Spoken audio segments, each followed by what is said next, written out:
How to build unshakable self-belief is what we are discussing today on the Movement, Mind, and Meaning podcast, Mind Body Tools to Thrive Beyond Anxiety and Depression. I am your host, Megan Nolan, and we are going to get into it because this is a conversation that I've had many times with myself and other people. How some people just have this unshakable self-belief and other people, like myself, needed to grow that skill set along the way. But before we get into this conversation, have you signed up for Flip Your Anxiety Off Switch yet? Hello! Oh my goodness, the feedback, the takeaways, next level. If you haven't yet, it's totally free, it's brand new. It's designed for you to listen on the go, to give you the tools to become a nervous system ninja, to stop the spiral, to trust yourself again, because you can learn how to mute the mental chaos and take control of your mind in literally just minutes a day so that you can show up as the grounded and centered and powerful badass that you really are. If you haven't yet, you gotta get in on this. It's so much goodness waiting for you. I promise. It's so good. Literally the tools I wish I had had a million years ago. But here we are. I have them now, and I literally want to share them with the world and sing it from the rooftops because they are that powerful. And I want you to have them too. Okay, so make sure to get signed up and share it with a friend, and let's continue to grow the Power Pause movement, because these tools are literally what will help you to come back to the truth of who you are so that you can be anchored and live from this place of knowing how incredibly powerful and incredible and worthy and deserving and whole that you are. Yes, that is what we are diving into in this series. So make sure to grab it. That and a whole lot more, actually, to learn to mute the mental chaos, because if your mind sounds like a group chat that never stops bing, bing, bing, bing, binging, you're not getting to experience the peace and the deep knowing and wellspring of wisdom that is within you, because the mind is just jibber jabbering. Speaking of jibber jabbering, I'll stop trying to convince you and just go sign up. Okay, just go sign up. Totally free. You're gonna love it. So let's talk about self-belief and its opposite, I guess, or I was gonna say distant cousin, self-doubt. Why is it that some people just get on that self-belief train and they're like unstoppable, right? So I'll tell you where this came from. The other day I was doing a really incredible breathwork practice. I love breathwork. It's something that I include in a lot of my sessions. I do every day for myself, and I came out of the practice with this deep knowing in my soul that I am experiencing a massive integration and shifting within myself. And a big part of that is deciding to no longer listen to the lies of my mind at an even deeper level, because I've made that decision years ago. But it's one of those things that the lies of the mind, the protective patterns that we talk about, the adaptive patterns and behaviors of self-sabotage and, slowing ourselves down and doubting ourselves, those are patterns that are learned, and we begin to unwire and untether from those. But it's a practice, right? There's a peeling away and an even deeper embodiment that happens over time once you make that decision and you continue to do the work. And so I came out of the breathwork practice and I was just like vibrating all sorts of good stuff, and had that realization that this has been a huge component in the up, down, roundabout frustration of my journey of many years ago. That really was, I would say, maybe a factor that held me back, because I would often hear those stories of my mind and, the permeating feeling of sadness, and really feel that sense of self-doubt and limitation and believe it and take it as truth. And I know that it was part of the journey, but if I can shift that for you, if I can help you to have some realizations today about how to cultivate self-belief, and it's a work in progress. I'm not gonna lie. Like I'm on the train too to Unshakable Self-Belief Town. Believe me, I'm like in the front seat. I ain't the conductor, but I'm on the train. Like, take me there. I want it. But today we're going to be talking about how we can begin to do that, some practices, some tools, some insights. So yeah, it's this thing, it's this questioning ourselves, this doubting ourselves, this wondering if I should do it this way and should it have been that way. And like, it's a for many of us, especially those of us that navigate life accompanied by anxiety and depression, it can feel like a long road to self-trust. It can, right? And I think some people, whether or not they have those challenges, I think some people, through their upbringing, through their, the guidance and parenting that they received, maybe some teachers and some mentors, it was ingrained in them a little bit younger. But for many of us, myself included, I feel like those clouds of self-doubt were like fogs that I had to navigate through. It felt like it just kept rolling in. If I would try to achieve something or go after a goal and it didn't happen, or I would doubt myself, or I would, stay really focused on, like for example, when I would lead, and I still do lead, online events and be looking at the numbers, and if the opt-ins were taking a long time to start, or if they weren't happening, or that I was nowhere near the numbers, my brain would immediately default to, see, nobody's going to sign up. What are you even doing? Why are you doing this? This is so silly. What, you're doing this again? And, and that level of negativity and focusing in the direction I didn't want to go, that was the conditioned path, and so it was no wonder it felt really frustrating, because I was out there taking the actions, but inside of my head, I was like, see, nobody's going to sign up. I don't even know why you bother, and so like, it's like having a tug of war against yourself, right? Like, hopefully you can relate to this in some sense. Maybe it's, maybe it's your art or relationships or whatever. But I would say that, over time, the fog has started to thin out a little bit and get a little lesser and lesser and lesser. And through these practices, particularly the ones that you're going to start to learn inside the anxiety off switch, we'll learn how to mute that mental noise and regain control. Because it's not that we are out of touch with possibility. It's that we're listening to these protective patterns of the mind, the lies of limitation of the mind. And these patterns, these stress responses, right, of defaulting into anxiety or slipping down into sadness, that they come along with them, they come with these stories, these struggle stories, I call them, of like, oh, it's never gonna work, or what if it doesn't work, or what if it does work, and what if I can't follow up, and blah, blah, blah, blah, blah. It can go in either direction. But I think it's really fascinating, because I know that there's some people that like legitimately are like, yep, I'm gonna do it. If I can't figure out, if I don't see the way, I'll figure one out. I'll just figure it out as I go. And that is an interesting shift, right? And part of that is a growth mindset that people have, and that I've learned over the years to really begin to practice and start to see things through a different lens of, okay, life is happening for us, right? Not to us. How can we begin to look at things from that place of center within ourselves, right? Like, first and foremost, we want to, shift into safety. We want to regulate ourselves so that we can have access to the higher wisdom, so that we can see it from a place of, this is a gift, right? Or an opportunity. And sometimes that comes pretty quickly, but if it's a big, awful thing or something that's, monumental to you, that can come at a slower pace. I'm not going to lie, right? It's not necessarily going to happen right out of the gate sometimes. But the thing is that it's really important for us to remember that we get to recognize that, start to hear those stories. And if you hear yourself telling the same stories again and again and again, or if you find yourself in that frustrating pattern and you're like, this is annoying, I just had, like, why does this keep happening? Then we can begin to use that as a cue, right? We can begin to use that as a cue. We can train ourselves to witness that. And that's the level of non-judgmental self-awareness that is a big component of what we do inside the Power Pause movement, that is so important for us to cultivate. Because here's the thing, and I'm going to talk a little bit about the science. Sorry, I don't know why I have random accents that I pull out of nowhere sometimes.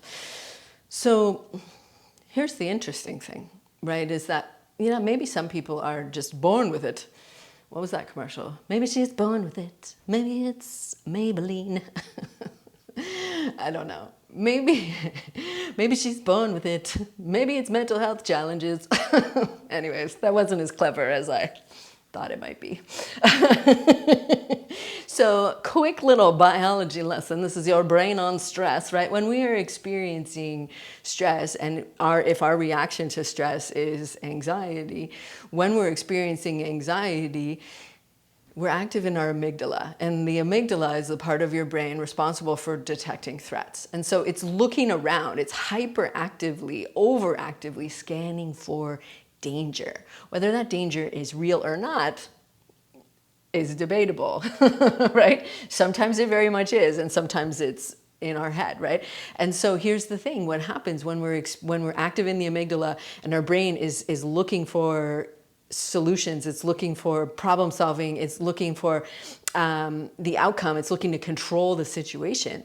What it tends to do is replay past mistakes, right? Because it's gathering information from the past to potentially predict the future. It also likes to imagine worst case scenarios so that we can be quote unquote prepared.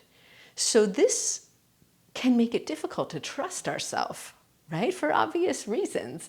If we're just going back to past mistakes as reference points, because your brain's like, yeah, but remember when that happened and you totally screwed it up, and you're like, but I want to believe in myself.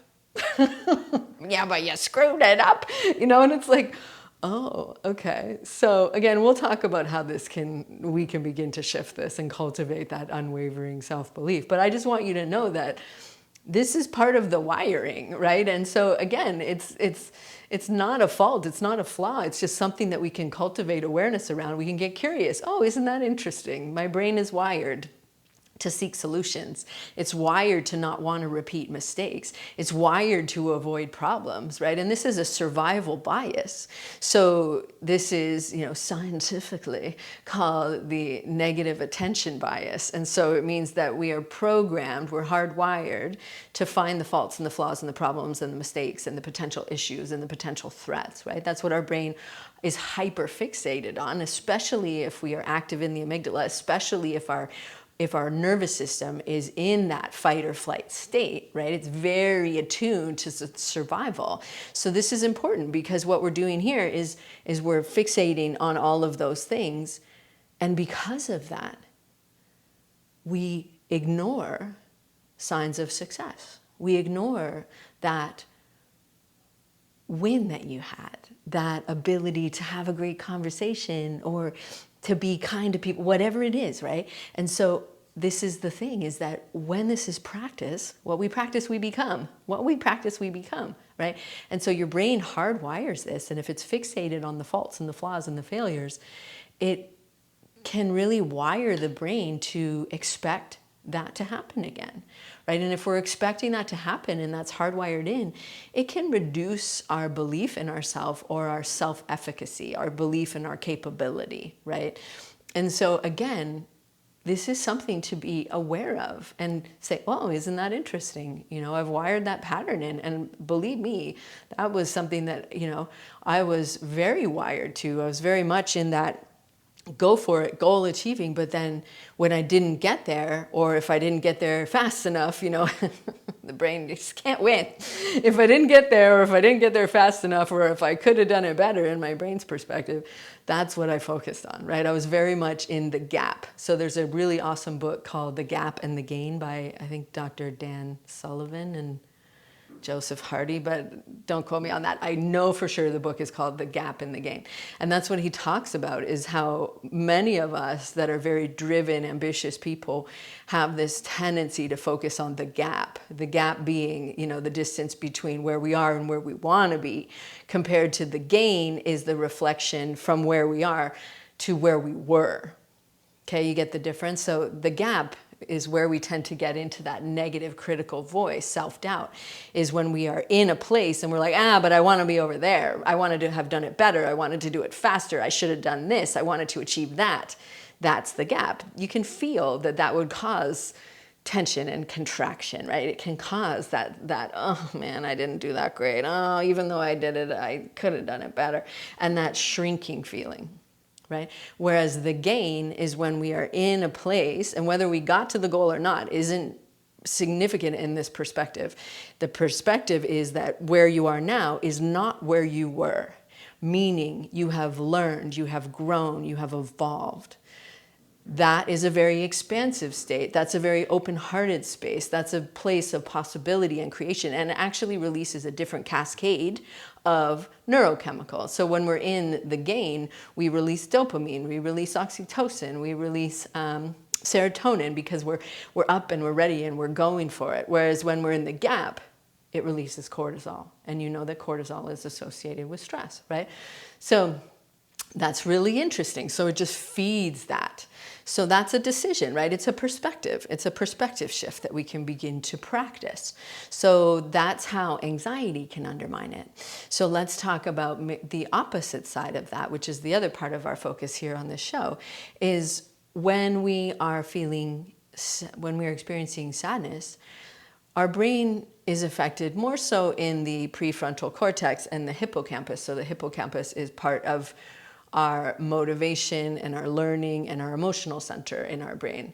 And so when we are experiencing prolonged periods of sadness or depression, these areas can tend to shrink, and we start to see less activities in these areas. And so this can lead to lower motivation, right? We feel like, what's the point? I don't want to do it. It's not going to work out anyway. Or we use our past to attempt to predict the future, right? Because our brain is trying to do that. And so that can cause some distortion in our thinking. Also, it can reduce levels of dopamine, which, as we just talked about, dopamine is related to get up and go and motivation. And so when we have that decreased level of dopamine, lower motivation, a distortion in our thoughts, we tend to experience a decreased belief in possibility, right? It's that, I don't know, that again, that really contractive, heavy, doubtful, angry, regretful, frustrated set of feelings that can come when we're feeling sad. And so again, place your hand on your heart and give yourself some compassion, because this is what's happening inside your body if you're feeling sad. When you're feeling sad, if that happens for you. So give yourself some compassion on this, and some fierce self-compassion, and just know that that's, again, this is part of the wiring of our body. And now that you know about this, you can begin to shift it, right? And there's common humanity in this, because this is the human wiring. And how can you be kind to yourself? Because if this is what's happening inside your brain and inside your body at the level of your nervous system, if you're experiencing sadness, then it's blocking your ability to get up and do things, and to get up and go, and to feel like, it's worth trying. And so that's why it can feel like impossible to do even the smallest of tasks when you're feeling sad or depressed. And that's the science, right? And so I hope that was insightful for you, because for me it was like, oh, wow. It literally can feel like you're, pulling the village up the hill backwards when you're feeling sad to get up and do anything. And that's why, right? And so again, it's really important to be compassionate. And so the interesting thing here that we can begin to talk about a little bit is that what we want to begin to cultivate so that we can move towards having more of that unshakable self-belief is, for those of us that aren't just born with that naturally optimistic, positive outlook, right, is beginning to look for the ways that you are winning, and look for the little incremental steps, right? And that's the gain perspective. Remember, going back to the gap and the gain. We want to look for these shifts. And that's one thing that's common with people that have a really strong self-belief, is that they just think differently. Right? Psychologists call this, and I mentioned it earlier, psychologists call this the growth mindset. It's that perspective shifting. It's being in the gain, looking for the wins, looking for the lessons. And it is actually linked to higher levels of dopamine, higher levels of resilience, the ability to bounce back from challenges. So not only is this, a shift in mindset, but it's a shift in the body. It's a shift in the level of the nervous system, because what we're doing there is we are coming to a regulated state. We're shifting the level of cortisol being released. We're increasing the levels of dopamine, because we're taking that different perspective, because you're widening the lens, right? You're looking for more options. You're looking for more possibility. And so this is interesting, because people that have this growth mindset, or they train, because this is trainable, This is a skill set that I've learned that you can learn too, or maybe you have, right? And maybe you know about this already, but are you practicing it, right? And how deeply are you practicing it? And are you practicing it with yourself? That's, hello, that's the real kicker, because, it's really easy sometimes for us to reframe setbacks for our friends, but with ourselves, we tend to make it this defining moment, this like, well, it's never going to work, we're a trip, aren't we? And so, this strong self-belief or this strong self-efficacy, people tend to reframe setbacks as opportunities and temporary, right? Not make it who you are, and not define yourself by the win or the loss. It's the one that keeps going. You're the one that keeps trying. And that was a huge part of the revelation after the breath work was, look at how many times you've gotten back up. Look at how many times you've tried again. Look at how many times you have challenged yourself to learn something else. And I'm saying this to you, darling, beautiful one, listener, watcher, because I was saying it to myself and I was like, you're right. I have got up a lot of times. Weeping like a little baby. I'm here for it. Tears are cathartic. And I was just in that place of recognition, like, man, this life thing ain't easy, okay? But look at you. You have another day and you're out there and you're doing it. You're getting after it, whatever that looks like, right? And especially those of us that have these challenges, it's like, oh man, we've all got our pack to bear, right? We all pack our bag and start to walk up the mountain that is life. But some of us have some rocks in there. A lot of us pick up more rocks along the way and just load the pack up, and maybe you put a pack on the front and then on the back, and and it's like, what I hope that this is giving you is the knowledge of, okay, we can take some of these stones out of here, right? We can take the pack off and rest for a while, and that's what power pauses help you to do. And you're going to learn all about that in the free audio series. And so really coming back to that awareness of it's so important that we witness yourself in the process and in this journey that is life, right? And it's up, down, and all around. It ain't no straight path. It's all sorts of convoluted.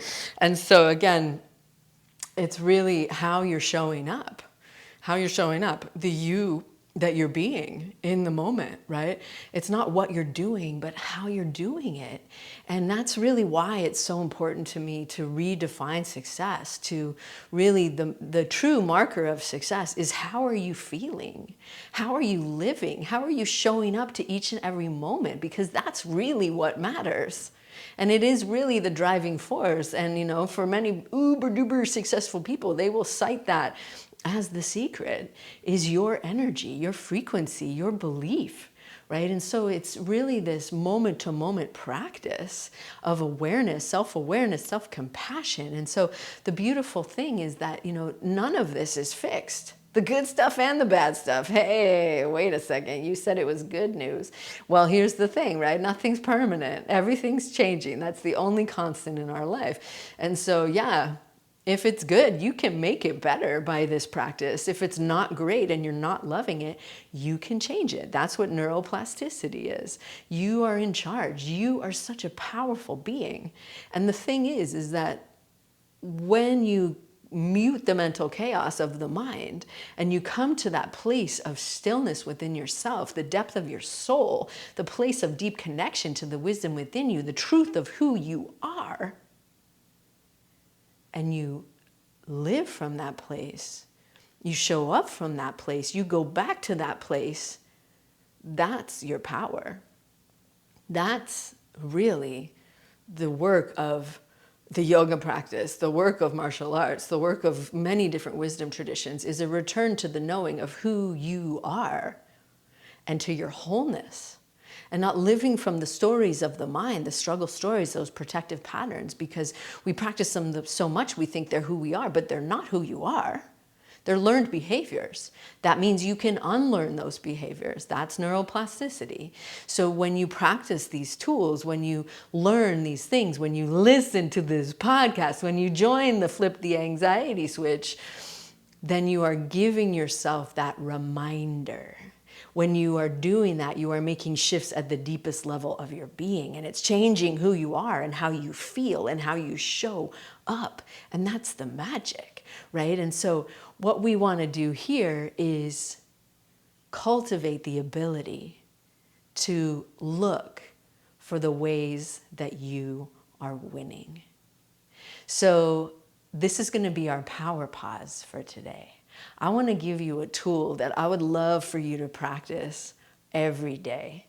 It's so simple, and you can do it when you are wrapping up the end of your workday, or when you are laying down and you're all snuggly in your bed, whatever you want. But I would love for you to practice what I call ways that I won. Ways that I won.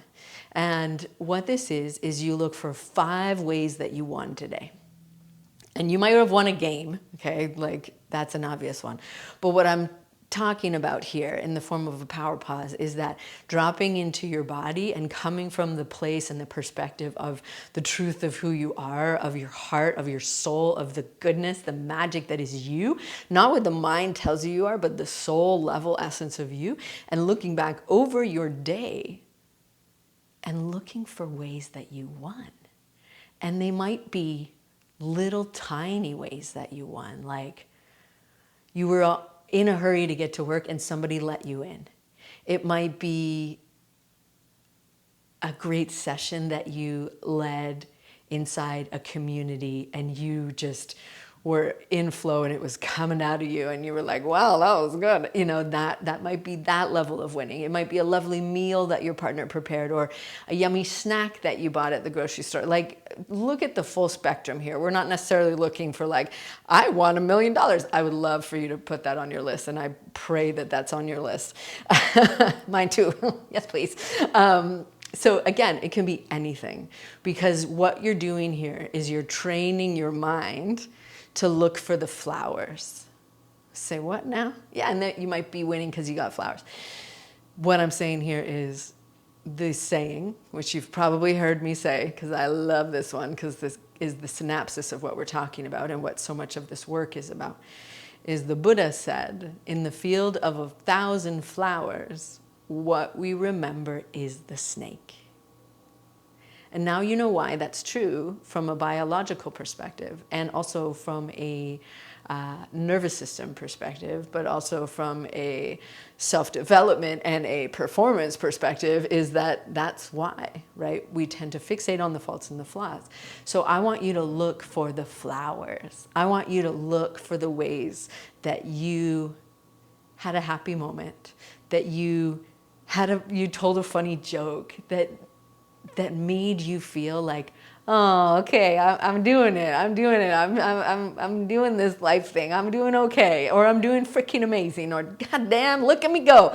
Wherever you're at, right? Some days you're gonna be like, 5 things, really? Oh shit, this is gonna be a hard one. And some days you're gonna be like, don't stop at 5. No need to stop at 5, but at least get to 5, okay?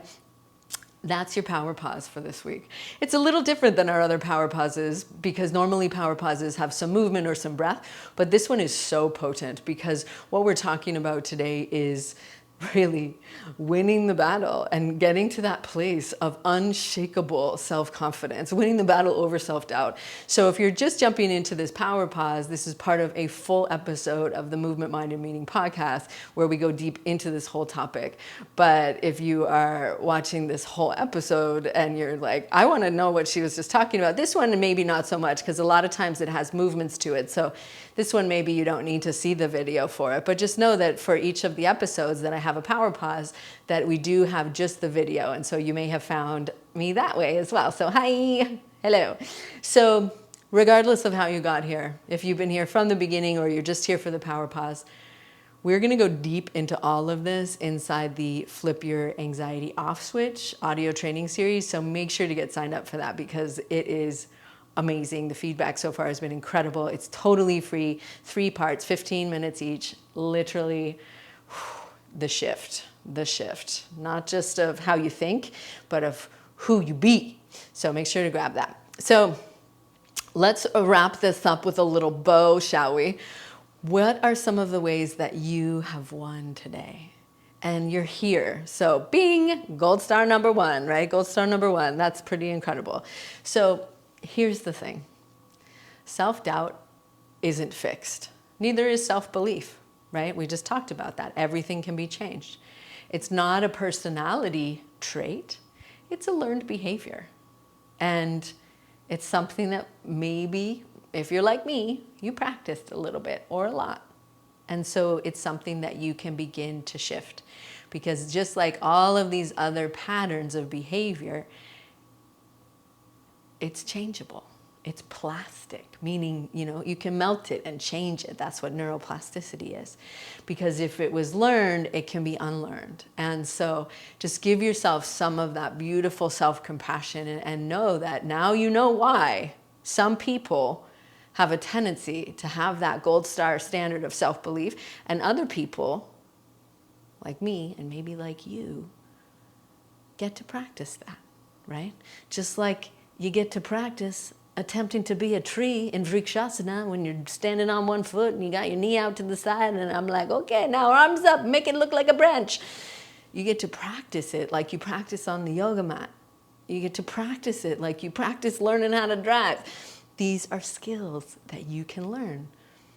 But they must be learned from that place of compassionate curiosity and from a place of deep knowing and trust and safety in your nervous system. Because otherwise, because this is a pattern that has been practiced for a while and is ingrained, it's a protective pattern. So just know, precursor, that's not the word I want, but heads up, there we go. I was like, there's something I want to say. Heads up is that your brain is going to be like, yeah, but remember all those other faults and flaws and mistakes you've made? Because that's silly. I don't know if you want to do that. But now you know why it wants to do that, right? And so this is one of those things that your brain might give you a little pushback on, because it's like, perceiving a threat, attempt at an expansion in progress. Stop them from doing this crazy self-belief thing. No. Make them feel like shit and make them doubt themselves again. Okay. And so that's what happens, right? And it's, I don't know if your brain has a loudspeaker like that, but mine definitely did. But now I know how to mute the mental chaos. So, hello. I am grateful to share these tools with you. I would love for you to come over and grab the Flip Your Anxiety Off switch, because it is a really fun and playful and powerful offering that I'm grateful to put out into the world. And so that is everything I have for you today. I hope that you laughed. I hope that you felt seen. I hope that you feel like, okay, wow, yeah, this is something I can practice, right? This is something that you can learn, and, not making yourself wrong or faulted or flawed for it, because as you now know, that's counterproductive, but it might be what your brain wants to do. We can't judge ourselves for judging ourselves. Hi. Do you see the irony? But believe me, it happens. But be on the alert for it, okay? So we want to use some of that vigilance that many of us who have anxiety, hypervigilance, looking for all the whoop, whoop, whoop, potential problems. We want to learn to use some of that vigilance on the sneaky tricks of the mind. Right? That's the opponent of all opponents. I'll finish with this. The opponent of all opponents that wisdom traditions, cultures around the world understand that our mind it's a really incredible tool when you learn how to use it. When you learn how to use it, when you learn how to intentionally focus it and recognize that you're not your thoughts, right? You are the witnessing consciousness behind the thoughts. You are loving awareness. But when the mind is running the show, everything we've been talking about for the last 33 minutes and every other episode, you now know why. But here's the beautiful thing, is that these are practices, the tools that you're going to learn inside the series, the lessons that you learned today, these are practices, just like any other practice, that you can begin to learn to harness the power of your mind, so that you can learn to use it as the tool that it is, so that it doesn't run you around and pull you upside down and sideways all the way till Tuesday and then back till Thursday, because it's just going to do that if you don't learn to intentionally focus it, to align it to your vision, to tap into the wisdom within you, to learn to recognize when you need a break so that you're not just running on fumes, too scared to stop, because what if it all falls apart? That's a story of the mind and a technique of self-protection when we are experiencing these high stress or this anxiety or sadness. And so it's learning to cultivate that level of awareness so that you recognize, whoop, hold the phone, we're doing the thing, and call it out. No, Megan told me that I can learn to believe. You can cultivate this self-belief in yourself. You can do it. I believe in you. I do. And I'm not being cheeky. I do. Because trust me when I say, and I know you hear this about so many other things, but trust me when I say, if someone that had such deep, limiting, almost crippling self-doubt, me, has learned step by step, breath by breath, day by day, launch by launch, email by email, podcast by podcast, speaking by speaking engagement. If I have learned to cultivate belief in myself and come from that place of crippling, defeating self-doubt, then you can learn to do it too.